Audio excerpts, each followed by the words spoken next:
Hello everyone, my name is Himanshu. Welcome to my channel.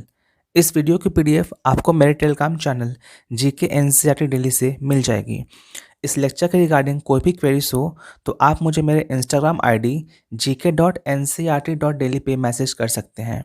यहाँ आपको daily aptitude की reels, important topics, current affairs, मेरे खुद के नोट्स और सब्जेक्ट वाइज डेली क्विजेस आपको मिल सकते हैं।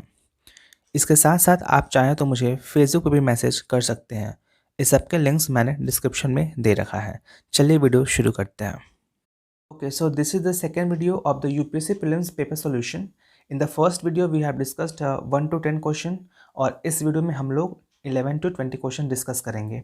जहाँ पे ऑप्शंस को ज़्यादा डिस्कस करने की ज़रूरत थी, वहाँ पे हम वो भी कर लेंगे। ठीक है, सो लेट्स बिगिन। ये आपका क्वेश्चन नंबर 11 है। It says the constitution amendment 73rd Amendment Act 1992, which aims at promoting the Panchayati Raj institutions in the country, provides for which of the following?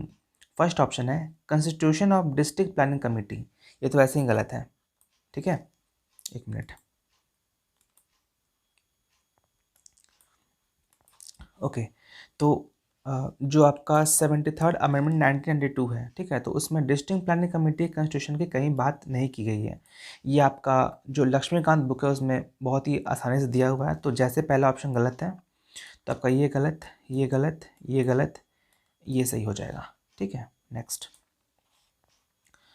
हाँ, ये थोड़ा सा डिफ़िकल्ट क्वेश्चन था। हालांकि ये क्वेश्चन ये स्टेटमेंट जो है इसके बारे में एनसीईआरटी ज्योग्राफी बुक में दिया हुआ है क्लास 12 में, बट ये थोड़ा सा डिफ़िकल्ट है। ठीक है, two important rivers, one with its source in Jharkhand and another with its source in Odisha, merge at a place where only a short distance from the coast of Bay of Bengal before flowing into the sea. This is an important site of wild life and biodiversity and a protected area. Which one of the following could be this? तो actually इसका answer ये होगा। ठीक है, this is a quite, चाहे तो आप इस ऐसे क्वेश्चंस को आप छोड़ भी सकते हैं एग्जामिनेशन हॉल में। ठीक है, next. A rapid increase in the rate of inflation is sometimes attributed to the base effect. What is base effect? देखो, बेस इफेक्ट क्या होता है ना, जैसे मान लो कि इन्फ्लेशन है। ठीक है, तो इन्फ्लेशन में क्या होता है कि जो आपके प्राइसेस है कमोडिटी के, वो राइज होते हैं।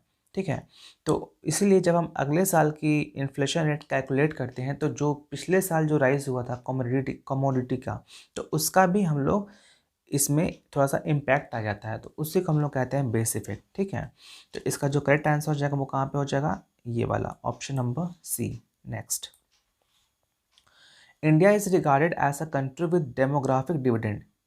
तो डेमोग्राफिक डिविडेंड जो होता है वो बेसिकली हम लोग उस कंट्री को रेफर करते हैं जहाँ पे यंग पॉपुलेशन ज़्यादा होता है, यानी कि जो आपका एज ग्रुप है अराउंड 15, 20, 24, 30, तो इस वाले एज ग्रुप को हम लोग डेमोग्राफिक डिविडेंड को रिप्रेजेंट करते हैं। ठीक है, तो इसमें देख लो, ये बिलो 15 नहीं होगा।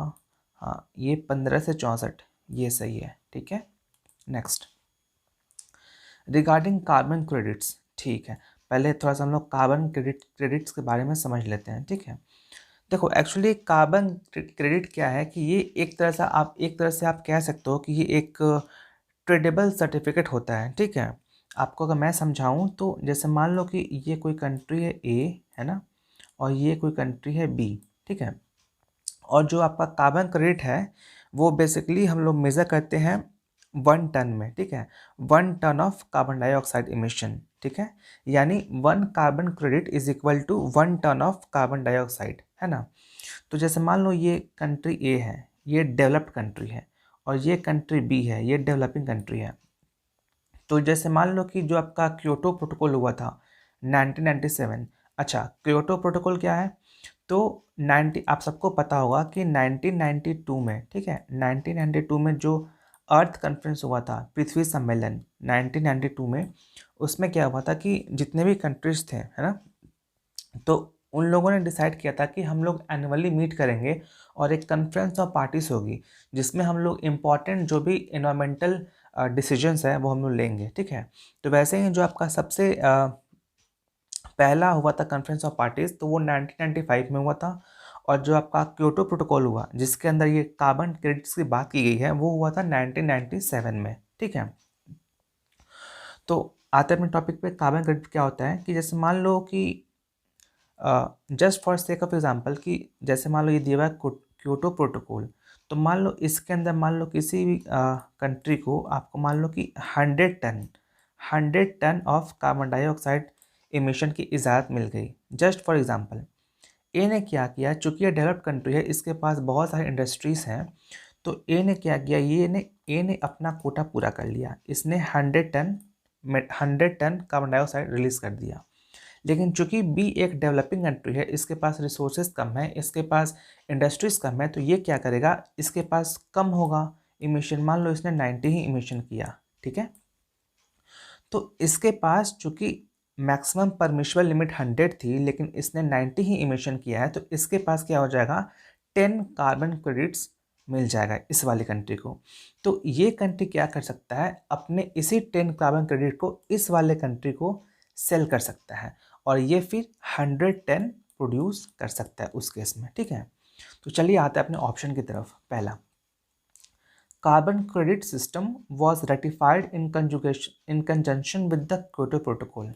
ठीक है, carbon credits are awarded to countries or groups that have reduced greenhouse gases below their emission quota। जैसे बताया था ना बी वाला केस, ये भी सही है।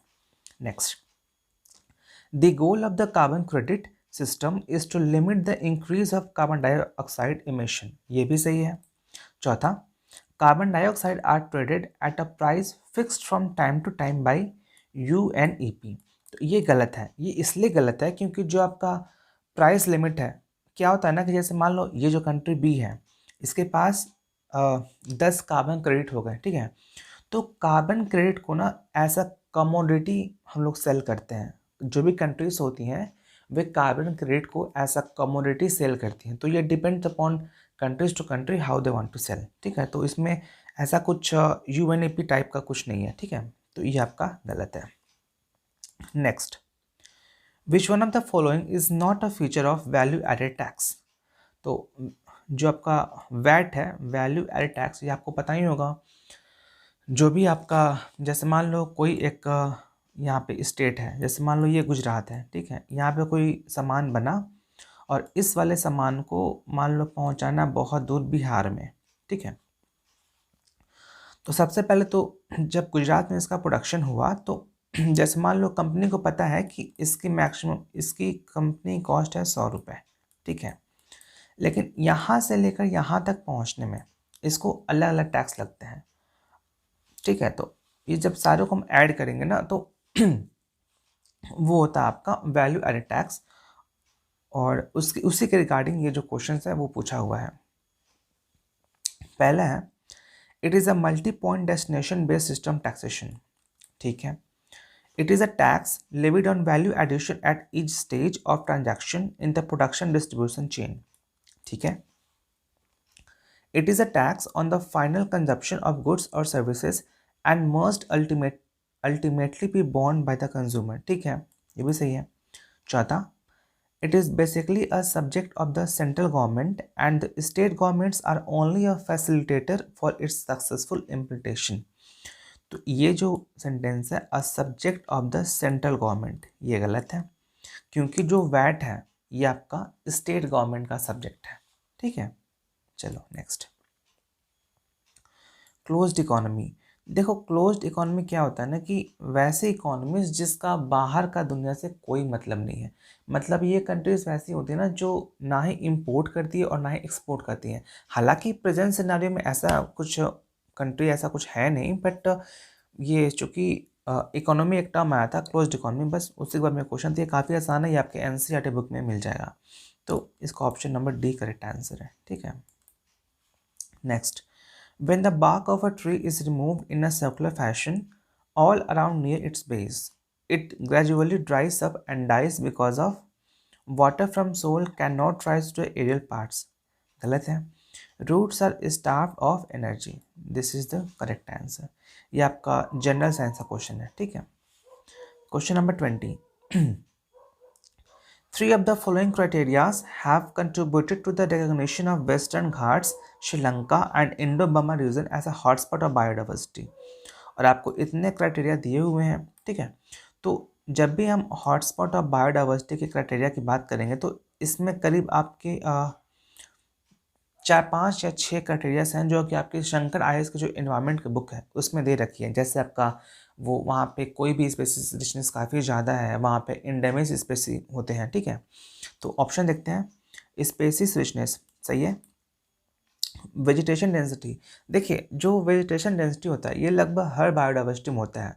तो यदि किसी को हम हॉटस्पॉट ऑफ बायोडाइवर्सिटी किसी को कैटेगराइज करना है तो ये उसका क्राइटेरिया नहीं हो सकता, क्योंकि ये तो सब में होता है। तीसरा है इंडेमिस। इंडेमिस स्पीसीज वैसे स्पीसीज होते हैं जो कि केवल किसी एक पर्टिकुलर लोकेलिटी में ही मिलते हैं और उसके अलावा वो कहीं नहीं मिलते हैं, तो ये सही है।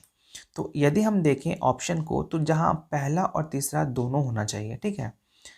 इसमें नहीं है, इसमें नहीं है, इसमें भी नहीं है, इस वाले ऑप्शन में आपका पहला तीसरा दोनों है, ठीक है।